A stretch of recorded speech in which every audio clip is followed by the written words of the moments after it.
신약성경 마태복음 24장 15절에서 28절까지 우리 한 목소리로 함께 봉독하겠습니다.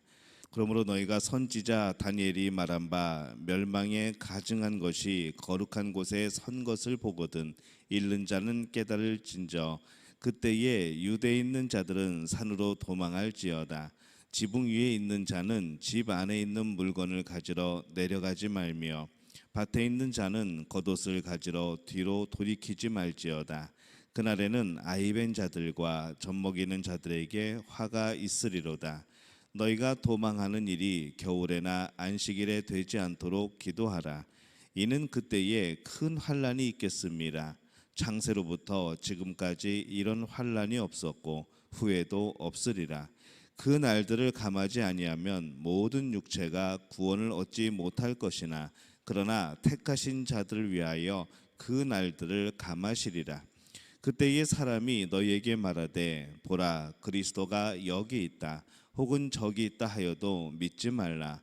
거짓 그리스도들과 거짓 선지자들이 일어나 큰 표적과 기사를 보여 할 수만 있으면 택하신 자들도 미혹하리라.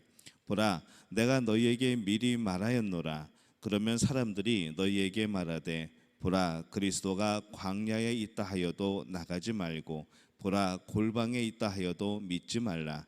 번개가 동편에서 나서 서편까지 번쩍임같이 인자의 임함도 그러하리라. 죽음이 있는 곳에는 독수리들이 모일 것이니라. 아멘.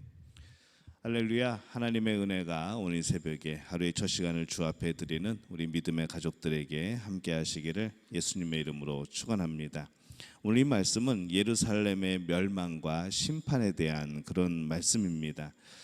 이 예루살렘의 멸망의 때에 대해서 물었던 제자들에게 예수님이 이제 그 때에 대해서 이제 말씀을 해주십니다.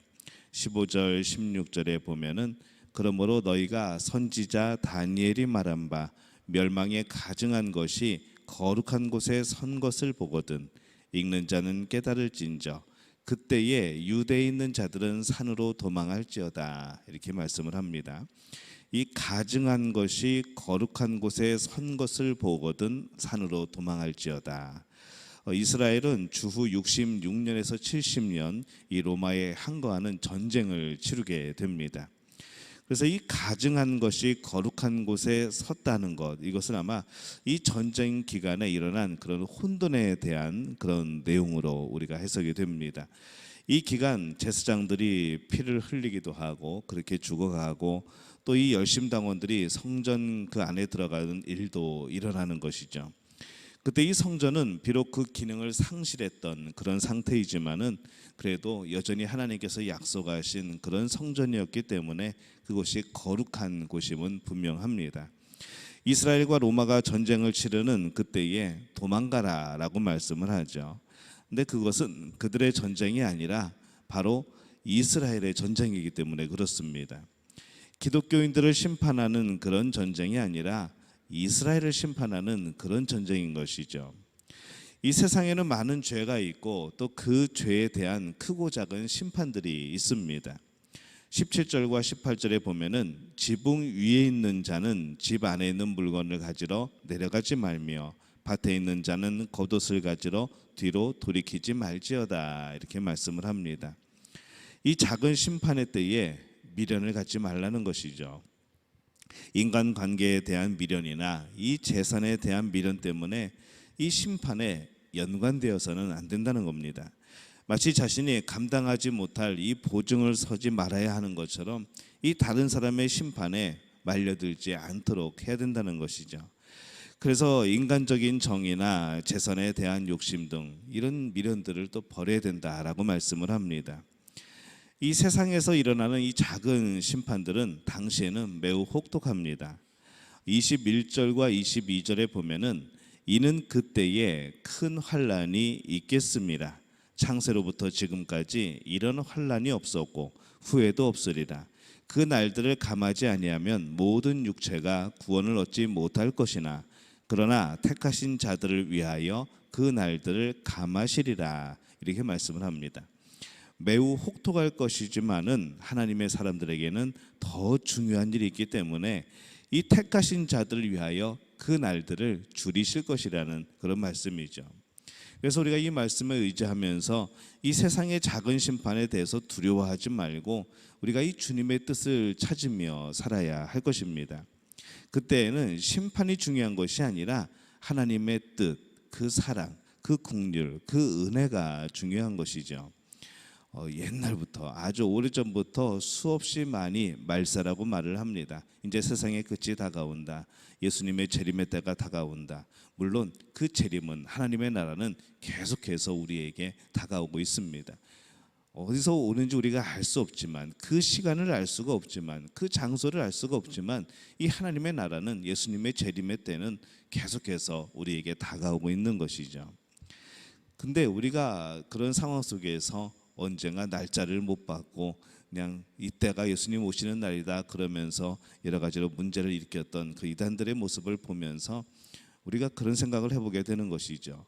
예수님의 재림이 정말 중요하고 이 세상의 끝, 이 하나님의 나라가 도래하는 그때가 정말로 중요하지만은 우리는 그 심판에 따른 여러 가지 징조들이나 그 날짜와 그때 그 장소 이것에 초점이 아니고 바로 우리를 향하신 하나님의 뜻, 하나님의 은혜, 그 재림의 의미가 이 하나님의 자녀들을 데리러 오시는 하나님의 큰 사랑 아닙니까? 그래서 우리가 그것에 대해서 초점을 맞추고 우리가 이 세상을 살아가고 재림의 신앙을 가지고 또 우리가 요한계시록을 해석하고 하다 보면은 이 하나님의 사랑을 그 안에서 느끼게 되는 것이죠.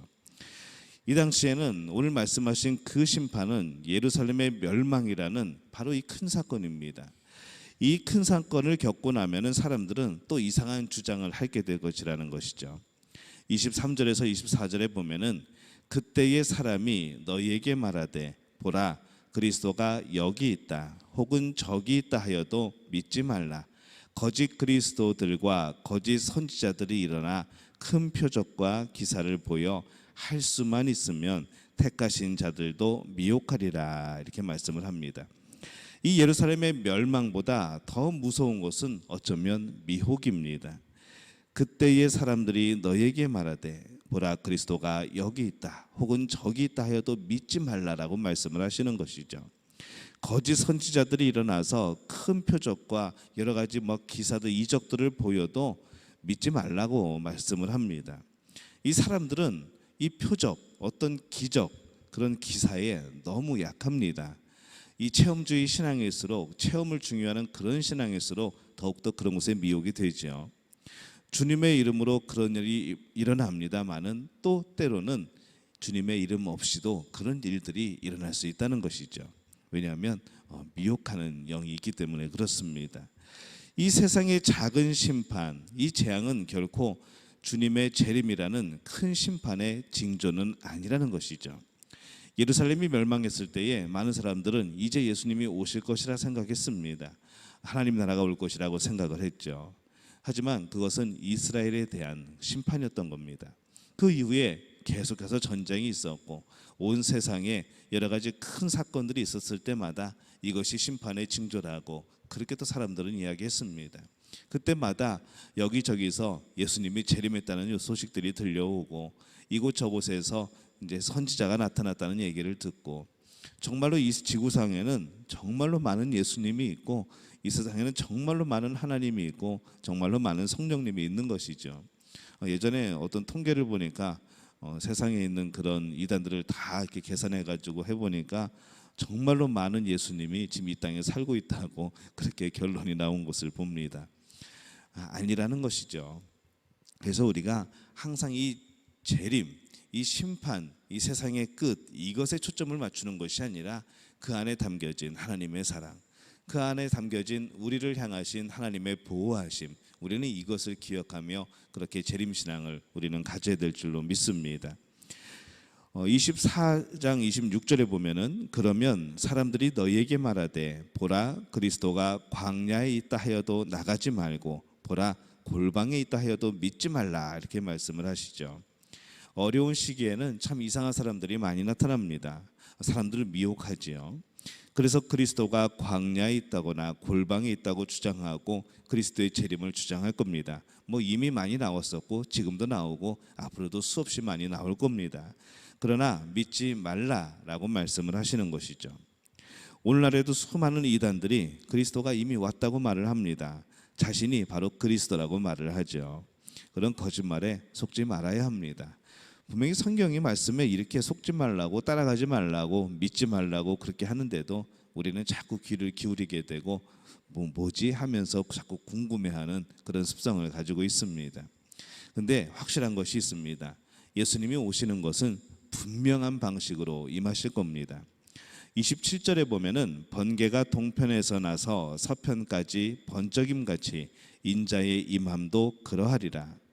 번개가 치는 순간에 이 동편과 서편이 온 하늘이 이렇게 크게 밝아지듯이 누가 어느 곳에 있던지 간에 그 번개를 볼 수 있듯이 바로 예수님이 오시는 그때에는 모든 사람들이 함께 보게 될 겁니다. 아이고 지구가 둥그런데 어떻게 함께 봅니까? 그렇게 생각할 수도 있죠. 하지만은 예수님이 오실 때에 우리의 생각, 우리의 시간, 우리의 공간, 우리의 그런 것들은 무슨 의미가 있을까라는 생각이 드는 것이죠. 우리가 예수님 오실 때 모두 볼 수 있다는 것은 또 그만한 하나님의 능력이 나타날 것이고 우리가 상상하지도 못하는 그런 하나님의 놀라운 역사가 있을 겁니다. 뭐 이것도 여러 가지로 막 해석들을 해댑니다. 뭐 중계 방송을 할 것이라 뭐 그런 이야기들도 있는데 어쨌든 간에 하나님이 하시고자 하면은 뭔들 못 하시겠습니까? 그냥 말씀 그대로 우리는 받아들이는 것이죠. 예수님의 재림이 어느 한 장소에 국한되는 것이 아니죠. 은밀히 오시는 것이 아닙니다. 예수님이 은밀히 오실 필요가 없습니다. 그때는 심판을 주러 오시기 때문에 은밀하게 오실 필요도 없습니다.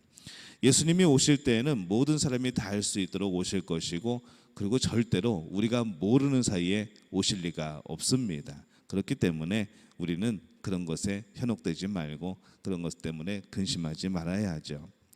28절에 보면은 주검이 있는 곳에는 독수리들이 모일 것이니라. 조금 어려운 구절이긴 합니다만은 이 예수님이 재림하실 때에는 당연히 모든 사람들이 알게 될 것이라는 그것을 강조하는 그런 의미의 말씀이죠. 예수님의 재림에 대한 이 엉터리 주장을 우리가 마음속에서 떨쳐낼 필요가 있습니다. 그냥 그런 쓸데없는 것에 귀를 기울이지 마시기를 바랍니다. 주님의 재림에 대한 거짓 주장은 재림을 주장하기에 재림을 잘 준비하게 하는 것 같지만 우리들 하여금 깨어있게 하는 것 같지만은 사실은 반대입니다. 엉터리 주장은 예수님의 재림을 잘 준비하지 못하게 합니다.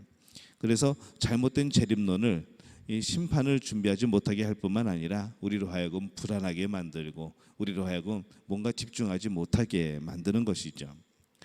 예수님의 재림은 정말 우리가 막 그냥 난리를 치면서 준비해야 되는 것이 아니고 잠잠히 우리의 내면을 살피면서 우리의 신앙의 모습을 살피면서 그렇게 준비를 해야 될 겁니다. 주님은 분명히 다시 오십니다. 특별한 사람만 알게 오시는 예수님이 아닙니다. 예수님이 오실 그때는 모든 사람이 알게 될 겁니다. 모든 사람이 보게 될 것이죠. 그래서 우리가 이 엉뚱한 말에 현혹되지 말고 오실 주님과 이 심판을 생각하여서 우리의 그런 신앙을 다시 한번 돌아볼 수 있는 그런 은혜가 여러분에게 있으시기를 바랍니다. 오늘 이 놀라운 역사가 또 그 사랑이 우리 믿음의 가족들에게 함께 하시기를 예수님의 이름으로 축원합니다.